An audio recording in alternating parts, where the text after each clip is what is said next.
Hello everyone, welcome to my channel Chemistry. In my last video we have seen with SN1 mechanism and the factor affecting SN1 mechanism. So we have finished with nucleophilic substitution reactions of alkyl halide. Today we are going to see elimination reaction of alkyl halide and the reaction with metal. So let us start with elimination reaction.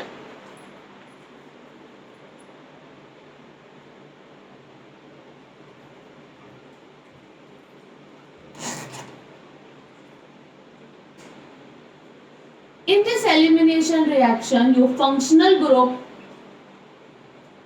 is present on the carbon atom. That carbon is known as alpha carbon atom. The carbon on which halogen atom is attached, that is known as alpha carbon atom, and the adjacent carbon atom to alpha carbon atom is known as beta carbon atom. So when halogen from alpha and hydrogen from beta carbon atom has been removed, so what it will form will be carbon-carbon double bond. Plus this HX has been removed. This reaction is known as elimination reaction because functional group along with hydrogen has been removed and to form alkene, that is a multiple bond compound. This reaction is also known as, because halogen is removed with hydrogen, so known as D. D means removal. Dehydrohalogenation reaction.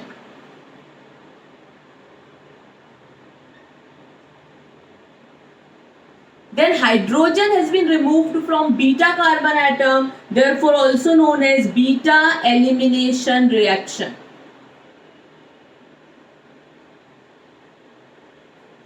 And also functional group removed from first position and hydrogen from second position, therefore also known as 1,2 elimination reaction.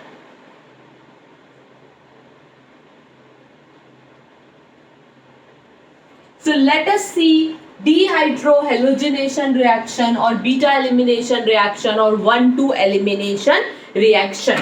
What will happen when you take alkyl halide, suppose CH2H, CH2Cl, that is chloro, 1-chloroethane or chloroethane. When it is treated with alcoholic KOH, in nucleophilic substitution reaction, we have taken aqueous KOH. So in what will happen in aqueous KOH? Substitution of halogen take place by OH group. But when you take alcoholic KOH, so what will happen? There will be an elimination reaction and not substitution reaction. So what will happen? This KCl will get removed. The chlorine will go with K.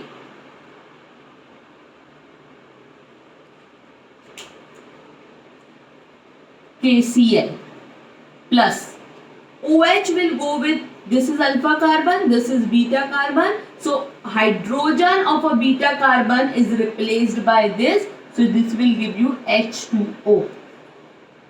And what will happen? There is a formation of double bond between two CH2 group and there is a formation of ethene.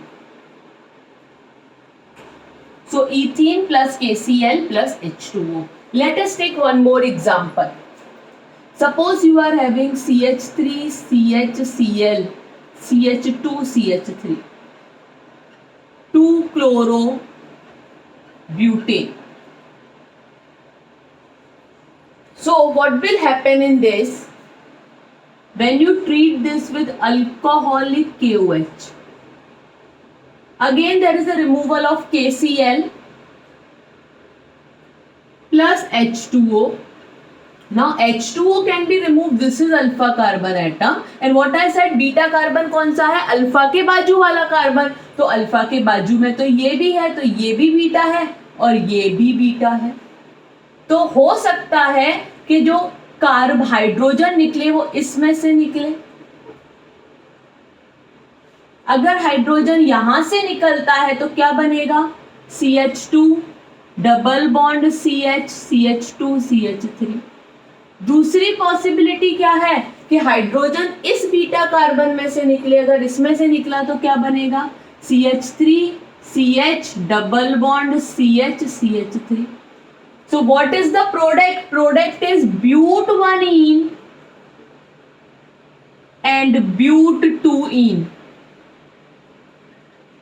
Now the question arises कि अगर दो product बने हैं तो कौन सा quantity में ज्यादा होगा और कौन सा कम होगा. तो but1ene is a minor product और but2ene is a major product.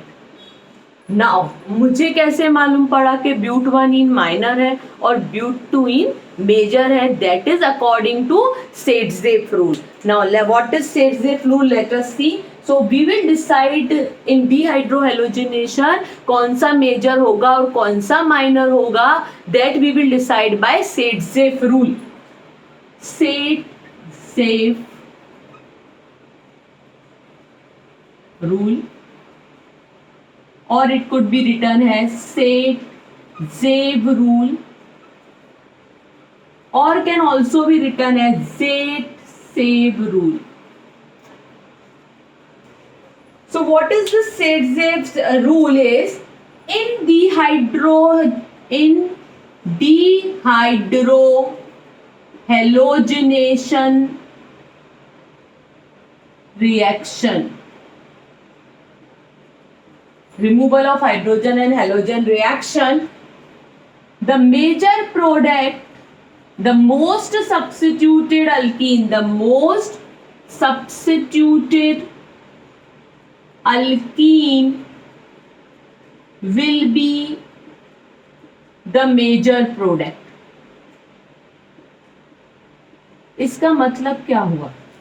Dehydrohalogenation reaction में जो अल्कीन पे सबसे ज्यादा सब्स्टिट्यूशन होगा वो मेजर होगी. मतलब जिस अल्कीन पे कम हाइड्रोजन होंगे या नहीं होंगे हाइड्रोजन वो मेजर प्रोडक्ट होगी. So let us see for example, suppose you have alkene, where alkene मतलब carbon carbon double bond. So all the hydrogen are replaced by a alkyl group. That is alkene that does not contain any hydrogen will be the major product as compared to alkene that contain one hydrogen.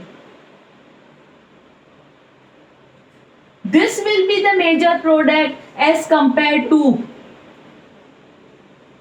the alkene that contain two hydrogen.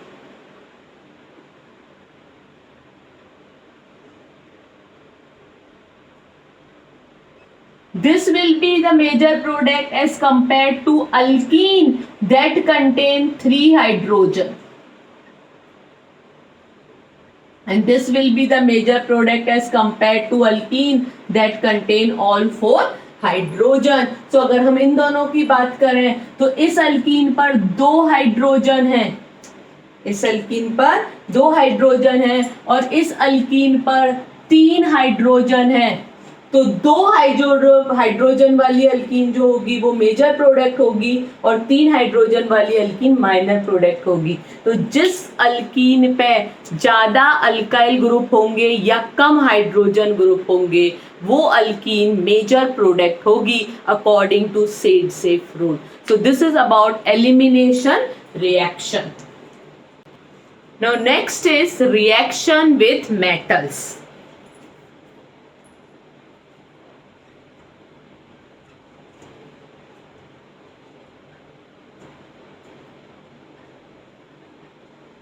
First reaction in this is formation of Grignard reagent.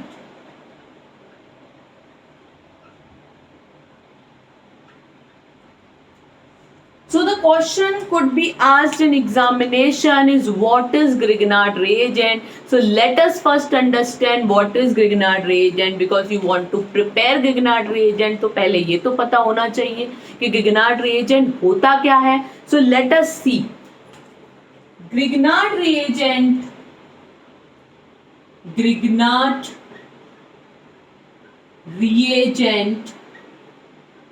is organometallic compound. very important word to be written in your examination. Grignard reagent is organometallic compound, मतलब organic भी है, carbon भी है और metal भी है, मतलब carbon ने मेटल के साथ में डायरेक्टली बॉन्ड बनाया हुआ है. Directly there is a formation of bond between carbon and metal. Such compound are known as organometallic compound. Second thing, the formula,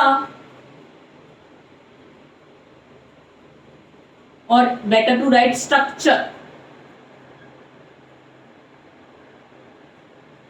is RMgX,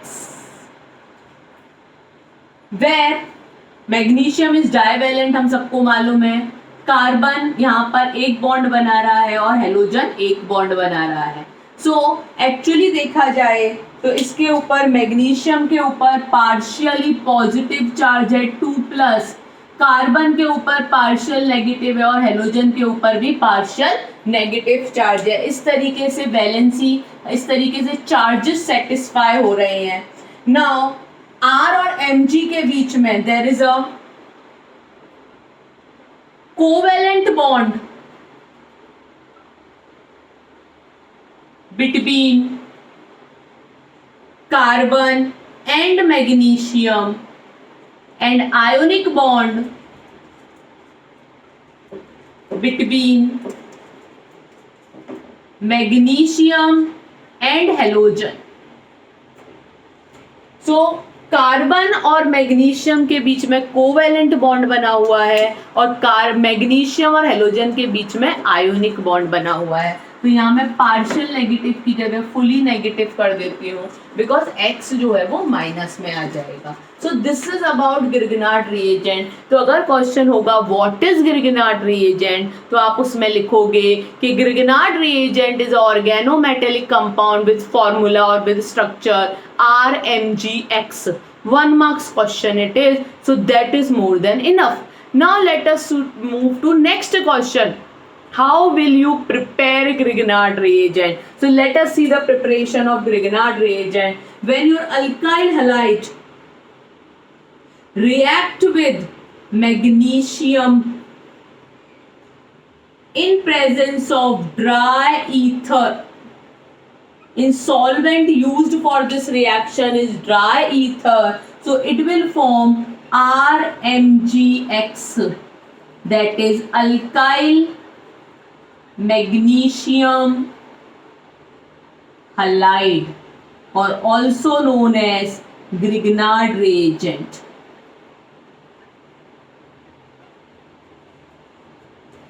Alkyl halide. Let us take one simple example. When C2H5Cl react with Mg in a solvent dry ether, it will give you C2H5MgCl, ethyl magnesium chloride, that is Grignard reagent from ethyl chloride.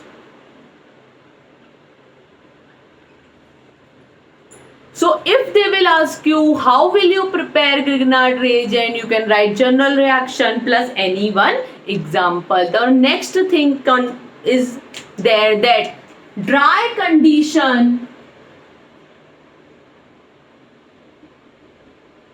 is very important to be maintained for this reaction.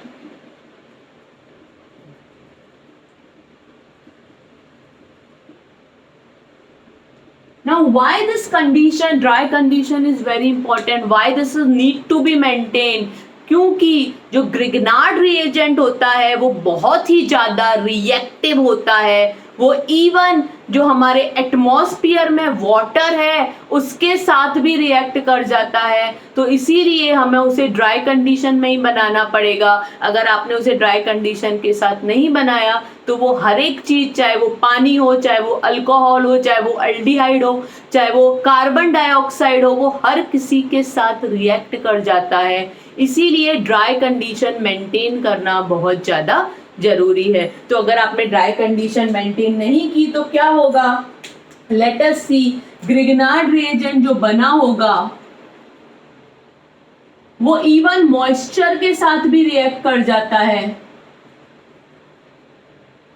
और क्या होगा, यहाँ पर R के पास ये H चला जाएगा और Mg के पास OH चला जाएगा और आपको RH प्लस MgXOH बन जाएगा। यानी कि जो आपका ग्रिग्नार्ड रिएजेंट है वो अल्केन में कन्वर्ट हो जाएगा। इसीलिए ग्रिग्नार्ड रिएजेंट के लिए ड्राई कंडीशन मेंटेन करना बहुत जरूरी है।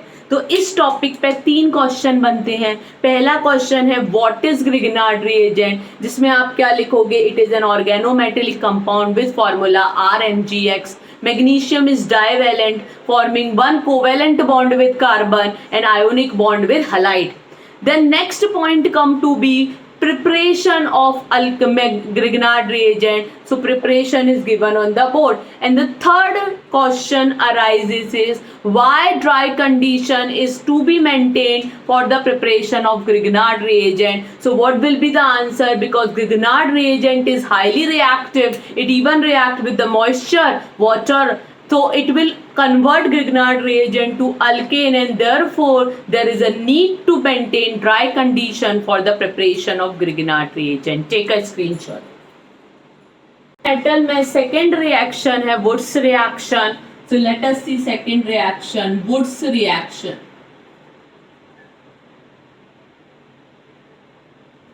Woods reaction में क्या होता है? There is a self coupling take place. Self coupling. Then it takes place in presence of sodium in dry ether. It made even number of alkane, even number of alkane.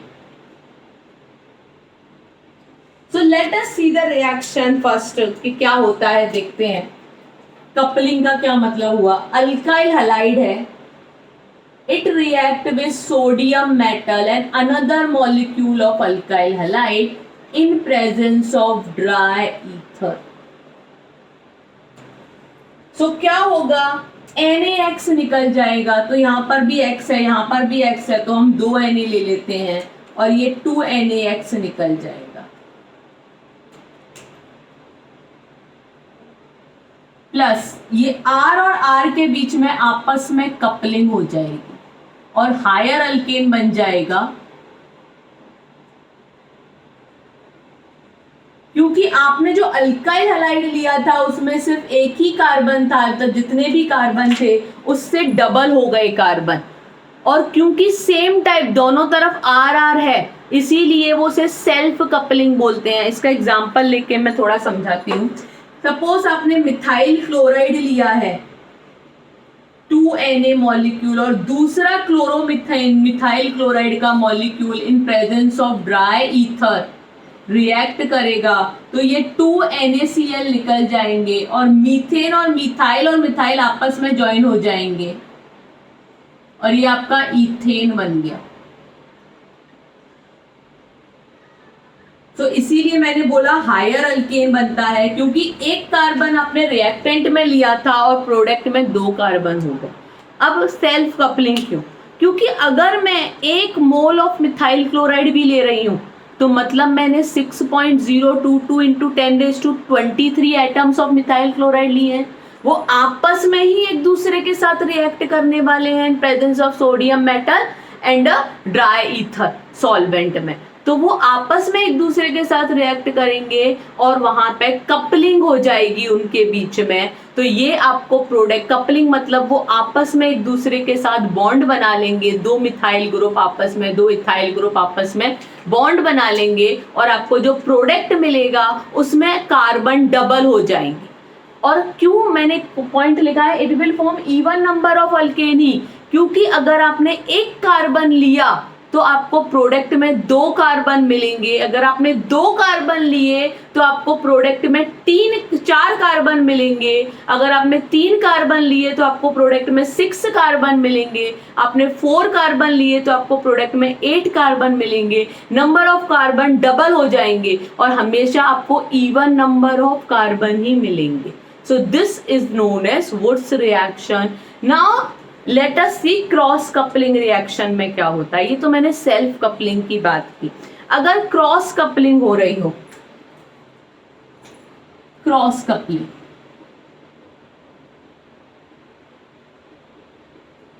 तो मैं एक example लेके समझाती हूं इसे।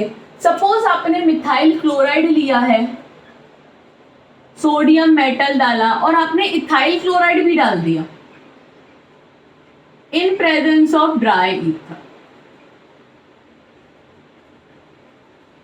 इस case में क्या होगा, सबसे पहले तो मिथाइल क्लोराइड को, इथाइल क्लोराइड से कोई मतलब ही नहीं है, मिथाइल क्लोराइड को सिर्फ मिथाइल क्लोराइड देंगे। इससे मैं आपको कैसे समझा सकते हैं, हम हमारे कास्ट में मैरिज सिस्टम से, जैसे हम इंडियंस में मोस्टली एक चीज कॉमन है कि हम सब नॉर्मली नॉर्मल कंडीशन में अरेंज मैरिजेस पे जाते हैं।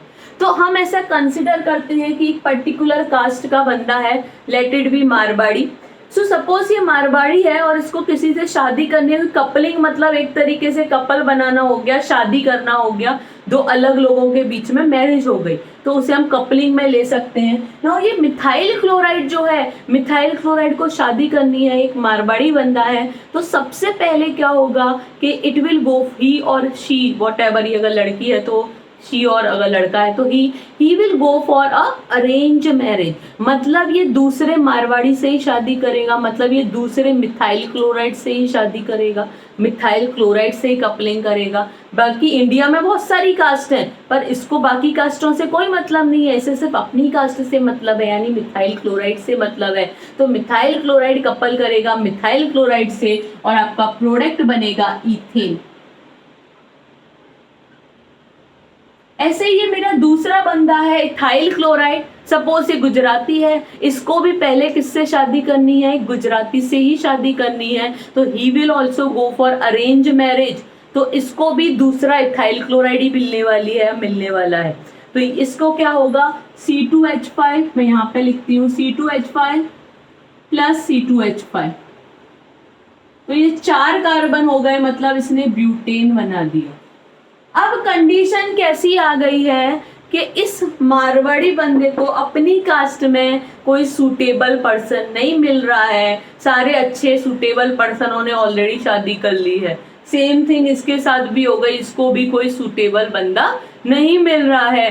तो then in that condition we will go for out of caste marriage. जब हमें हमारी कास्ट में कोई अच्छा नहीं मिला तो हम आउट ऑफ कास्ट मैरिज पे जाएंगे, तो इन दोनों के बीच में कपलिंग होगी। तो ये हो गया CH3C2H5 यानी प्रोपेन बन गया। अब क्योंकि ये नॉर्मल कंडीशन हमारे इंडियन सोसाइटी में अरेंज मैरिज तो सबसे कॉमन चीज है, इसीलिए ये दोनों जो हैं ये मेजर प्रोडक्ट होंगे। और ये सिर्फ कोई ऑप्शन नहीं, बेटर ऑप्शन ना मिलने के कारण या वॉट एवर रीजन जिसके कारण ही ऐसा हुआ है, जिसके चांसेस कम हैं, इसीलिए ये माइनर प्रोडक्ट होगा। So now what the question arises कि why odd number of alkane are not formed by Wurtz reaction। तो ऐसा नहीं है कि odd number of alkane बन ही नहीं सकते, बन सकते हैं पर वो माइनर प्रोडक्ट होंगे, इसीलिए और this Wurtz reaction is not suitable for making odd number of alkane। Therefore Wurtz reaction is not suitable for forming alkane with odd number of carbon. अब इस पे दो क्वेश्चन बन सकते हैं फिर से. पहला क्वेश्चन आ सकता है एक्सप्लेन वुड्स रिएक्शन. तो आप क्या एक्सप्लेनेशन दोगे कि Wurtz reaction is a self coupling type of a reaction in that sodium reaction take place in presence of sodium and solvent dry ether, and there is a formation of higher alkane containing even number of carbon atom. फिर हम ये दोनों general reaction और एक example दे सकते हैं. Second question क्या arise होता है कि why odd number of alkane are not formed by Wurtz reaction. तो हम ये एग्जांपल दे के पहले जो कंडीशन है उसे एक्सप्लेन करेंगे. क्लोरोमीथेन, आप कोई दूसरा एग्जाम्पल भी ले सकते हैं, क्लोरोईथेन, और उसके बाद हम लिखेंगे because mine alkane that is formed with odd number of alkane is a minor product, therefore this method is not suitable for making odd number of alkane. अब एक और क्वेश्चन आ सकता है एमसीक्यू में, ऐसी कौन सी अल्केन है जो वुड्स रिएक्शन से नहीं बन सकती. तो ऐसी वो अल्केन है, वो है मीथेन. क्योंकि अगर आपने एक कार्बन भी यहाँ पर ले लिया तो प्रोडक्ट में 2 कार्बन बन जाएंगे. तो इसीलिए मीथेन एक ऐसी अल्केन है जो इस मेथड से नहीं बन सकती. प्रोपेन बन सकता है, पेंटेन बन सकता है, ऑड भी बन सकते हैं, इवन भी बन सकते हैं. कोई कम बनेगा, कोई ज़्यादा बनेगा, पर बन सब सकते हैं. बट मीथेन एक ऐसी अल्केन है जो इस मेथड से नहीं बन सकती है. तो ये 3 क्वेश्चन जिनके बारे में मैंने आपको एक्सप्लेन किया. Take a screenshot. Please like, share and subscribe my channel. Till then, bye bye everyone. In next lecture, we will see the reactions of haloarenes.